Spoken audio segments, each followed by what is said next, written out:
Hello. आज मैं आपको एक डरावनी कहानी सुना रही हूँ और इसे कहानी ही समझना, नहीं तो आप लोग समझे कि ये किसी के साथ घटित घटना है, पूरी तरह से काल्पनिक। ठीक है, तो उस कहानी का नाम है भूतनाशक बाबा।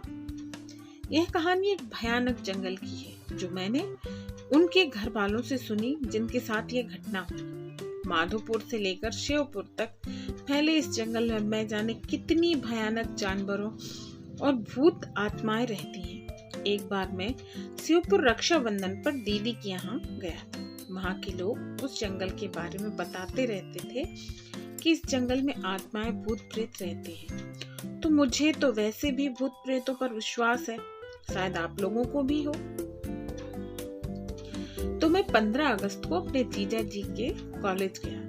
वहाँ के लोग उन्हें आचार्य जी कहते थे। 15 अगस्त का प्रोग्राम खत्म होते ही हम लोग जाने लगे, तो वहाँ के पड़ोसियों ने कहा कि चाय पानी पी कर जाइए। जब उन्होंने अपनी आप बीती कहानी कही, अभी कुछ दिनों पहले मेरे बेटे राजीव के साथ ऐसी घटना घटी कि आपको क्या बताएं।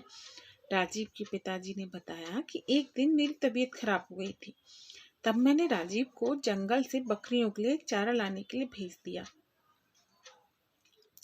राजीव वैसे तो कभी कभी जंगल जाता था, पर वो हमेशा काम से जी चुराता था। पर आज उसे मजबूरी में जंगल जाना पड़ा। वो रास्ते में चलता गया, उसे कहीं भी पास में चारा नहीं मिला, क्योंकि पास के सारे पेड़ तो पहले ही बकरियों के लिए काटे जा चुके थे। वो जंगल के अंदर चला गया। वो घने जंगल में पहुंच गया, जहां पर बहुत पास पास पेड़ लगे हुए थे। पेड़ इतने घने थे कि आसमान तो नजर ही नहीं आ रहा था। बरसात का टाइम था, अच्छी बरसात हो रही थी, तो पूरा जंगल हरा भरा हुआ था। पत्थरों पर पानी ऐसे बह रहा था जैसे साफ कोई झरना बह रहा हो। पहाड़ों के नीचे की ओर आता हुआ पत्थरों पर साफ पानी बह रहा था। वहां पर इतनी शीतलता थी कि उसकी देखते ही थकान दूर हो गई। उसने सोचा, पहले मैं थोड़ा आराम कर लूं, फिर मैं पत्तियां काट कर घर जाऊंगा। थोड़ी देर हुई उसे सोया हुए। उसने सपने देखा कि वह चारे के चक्कर में बहुत दूर आ गया है और वह रास्ता भूल गया। उसने सपने में देखा कि उसके सामने कोई खड़ा है। उसकी शक्ल देखते ही उसकी आंखें खुल गई और वह डर गया। जब उसे और ज्यादा डर लगने लगा, वह चारा तो काट रहा था, पर वह अपने सपने की बात याद करके बहुत घबराया हुआ था। उधर सूरज भी ढलने लगा था। उसके हाथ दूर दूर तक किसी की आवाज नहीं सुनाई दे रही थी। वह जल्दी जल्दी पत्तियों को काटकर उसे आपस में बातें करते हुए एक आवाज सुनाई दी। उसने सोचा, कोई आदमी होगा तो मैं उसी के साथ घर चला जाऊंगा। उसने जल्दी से पत्तियां बांधी और वह आवाज आ रही थी उधर चल दिया। पर उसने वहां यह ध्यान नहीं किया कि वो आया किधर से और किधर जा रहा है। वह उल्टा जंगल में घुसता चला गया। आवाज और साफ सुनाई देने लगी तो वह और आगे बढ़ गया। उसने देखा दो लोग आपस में बातें कर रहे हैं और उनकी पीठ दिखाई दे रही है। उसने उनके पास जाकर बोला, क्या तुम मुझे घर जाने का कोई छोटा रास्ता बता सकते हो?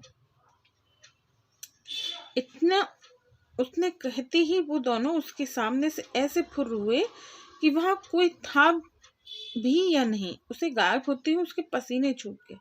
वह बेहोश हो गया। जब उसे होश आया तो वह क्या देखता है कि वो सपने वाला आदमी उसके सामने खड़ा है। बड़ी बड़ी लाल आंखें, दांत बाहर निकले हुए, ऊपर से नीचे तक इतना भयानक कि देख के डर लग जाए। वह पागल सा होने लगा। वह भागने चाहता था पर वह भाग नहीं सका और उसने देखा कि एक भालू उसकी ओर भागता हुआ आया और उसके ऊपर झपटा। उसे लगा कि अब नहीं बचने वाला। उसके तो होश उड़ गए। वह एकदम बैठ गया और वह भालू ऊपर से निकल के नीचे गिरते हुए वह आदमी बन गया। उसके गाल पिचके हुए, हाथ टेढ़े, पैर उल्टे, ये लंबी दाढ़ी और दांत होंठ काट कर बाहर निकले हुए। राजीव तो बस देखता रह गया। उसके तो होश ठिकाने नहीं थे। वह वहीं गिर पड़ा।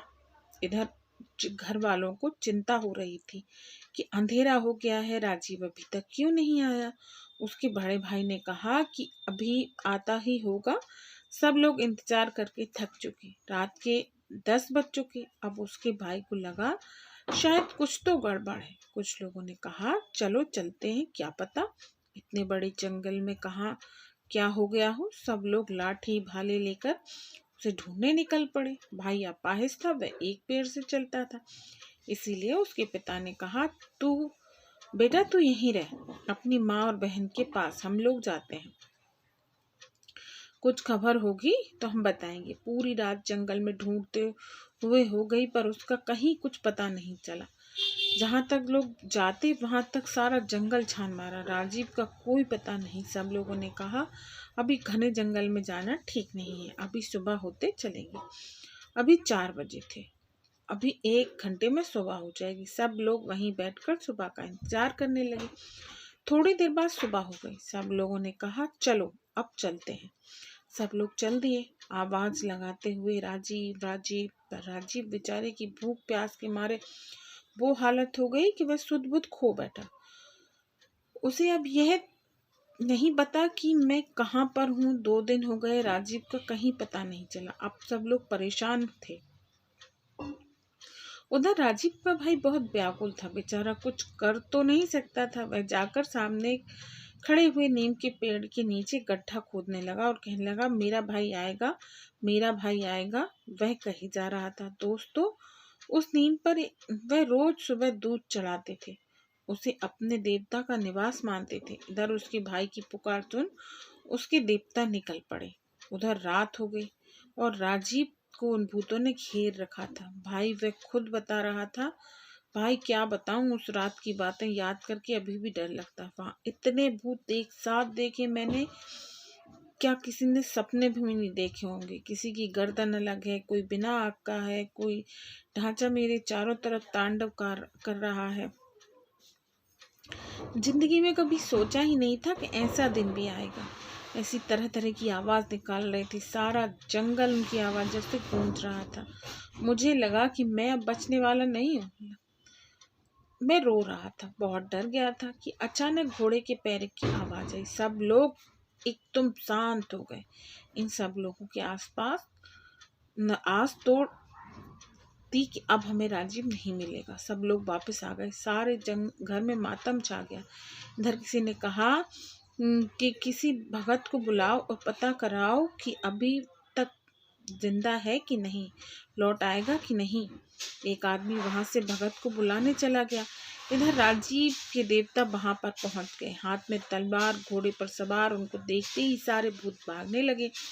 उन्होंने एक एक को पकड़ पकड़ के ऐसे मारा जैसे कोई हीरो फिल्म में योद्धा सबको काट देता है। जैसे ही उनकी तलवार उनकी गर्दन पर पड़ती वह मिट्टी में मिल जाते। यह सब राजीव अपनी आंखों से देख रहा था।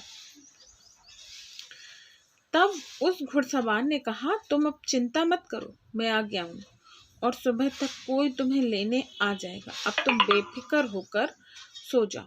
उनके आने से मेरा सारा डर खत्म हो गया और मैं आराम से सो गया। इधर भगत जी आए, उन्होंने अपना ध्यान लगाकर देखा और कहा कि तुम्हारा लड़का सही सलामत है और कल आ जाएगा, तुम्हें चिंता करने की कोई ज़रूरत नहीं है।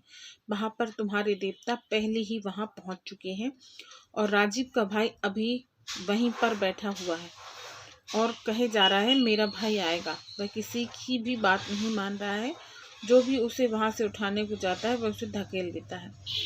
सुबह उसकी आंखें खुली तो वहाँ एक आदमी ने उससे पूछा कि तुम कहाँ से आए हो और कहाँ जाना है, मैं तुम्हें तुम्हारे घर पहुँचा देता हूँ।